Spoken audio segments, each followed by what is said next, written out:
Okay, boys and girls, again, I apologize for being so long getting back to you. In between changing jobs and finishing this car up, it's been kind of crazy. The car is running now. I'm going to start it up here in just a few minutes and show you underneath the hood. I had the hood flat blacked with 8555 Cadillac black, and I had the underside painted gloss black. I'll show you that in a minute, but I wanted to give you an overview of it and start it up and let you see how it ended up. I ended up with chipped Foose 18-inch wheels on it. They're 18 by 8 in the front, 18 by 9.5 in the rear. Ended up with 12-inch brakes in the front with Willwood calipers, 2-piston calipers there. These are these Continental tires, DWS06 sport tires, 60,000 mile warranty tires with 186 mile an hour, and they do working very well. This is the rear wheels here. They did take a spacer. I've got a 3/4 inch spacer in there now, but a 1/2 inch will work. Again, it's got a 9-inch Ford rear end with a 389 track lock posi, painted in there with there's a little bit of view of that.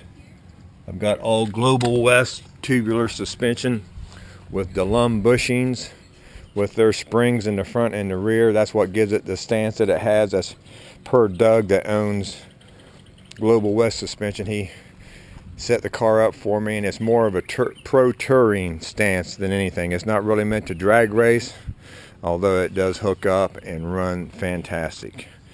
You can see a little bit of the back there. I've got a Hurst equipped emblem on there. I did put a Hurst shifter in it. I'll show you that here in just a few minutes. But this is just an overview of what's going on. It's complete. I got a lot of detail stuff I need to do to it, but as you see it here, it's got air conditioning now. All that's plumbed in, and again, I'll show you that when I open up the hood. But 87 SS 525 6.2 liter ls3 swap. That's what's going on here. I'm going to take you around again to the car. We'll get into the interior and I'll show you what I end up doing there, how that come out. I put a Dakota digital dash in it. It looks like the stock dash, but it has a little bit different readings. I end up putting my stereo in there. I've got that all squared away. I will make another video on that. This is the Dakota digital dash here. Like I say, it looks like the original dash. It don't have the plastic lens on it anymore, but it has its own lens. And there's the head unit that I put in there. There's the Hurst shifter and how it worked out. Mike's Monty's is the one I got this cover with. It fits right in there with that shifter. But you can see the interior's in great shape.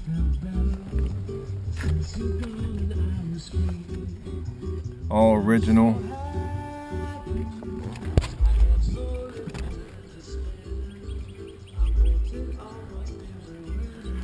This is a rear wheel adjuster for the proportioning valve for the bias on the rear brakes. So I can dial those in, and when it's wet you want to back those off a little bit.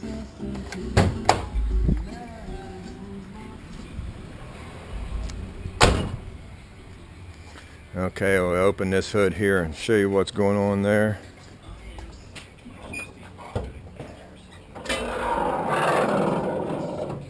This is how it ended up.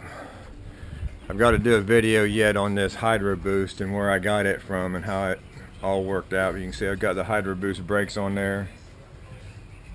PSC reservoir, everything's plumbed in.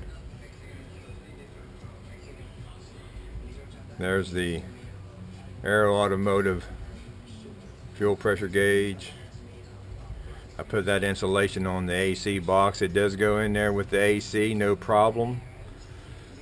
I don't know why people are eliminating AC. I need to have some cooler. There's the bottom of the hood. You can see how that come out. Kind of shows off that engine real well. This is where I ended up mounting the fuse box for the ls3. This bracket is available. If you make a comment or email me at lacyc7456@gmail.com. It's lacyc7456@gmail.com. This is just all the wiring for the stereo, for the fuse box, for the relays here for the cooling fan. It's got a 2-stage cooling fan, and it's got in that Dakota Digital, it's their fan controller. There's all the circuit breakers and everything involved with that.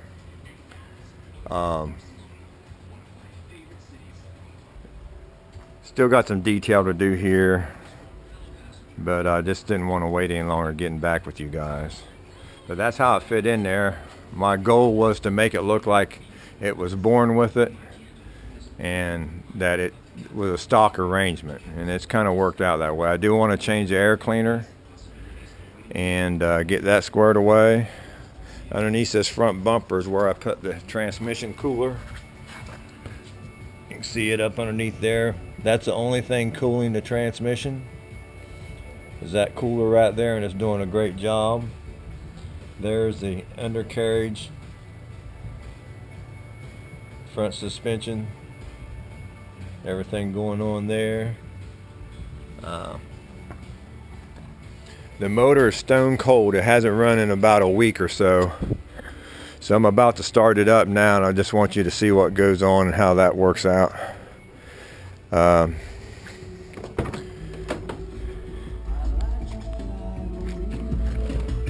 this down. Alright.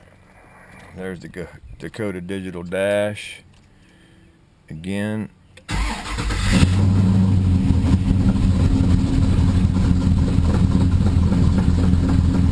You can see how many miles I've got on, 3,381 miles.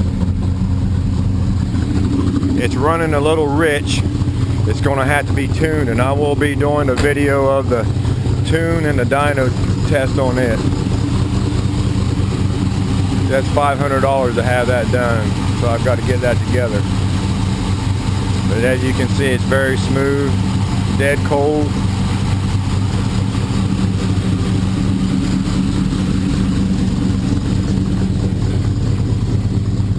Got a little rattle underneath there. My pipes aren't quite right underneath the car. I've got to get that from the motor to the mufflers reworked.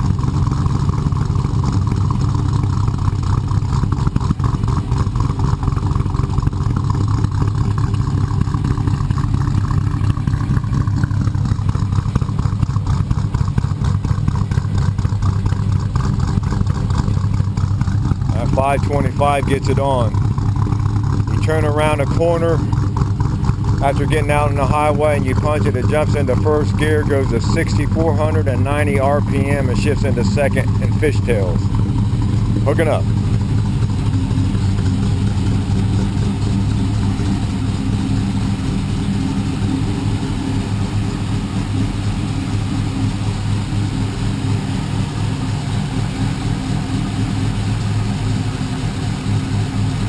Very, very smooth.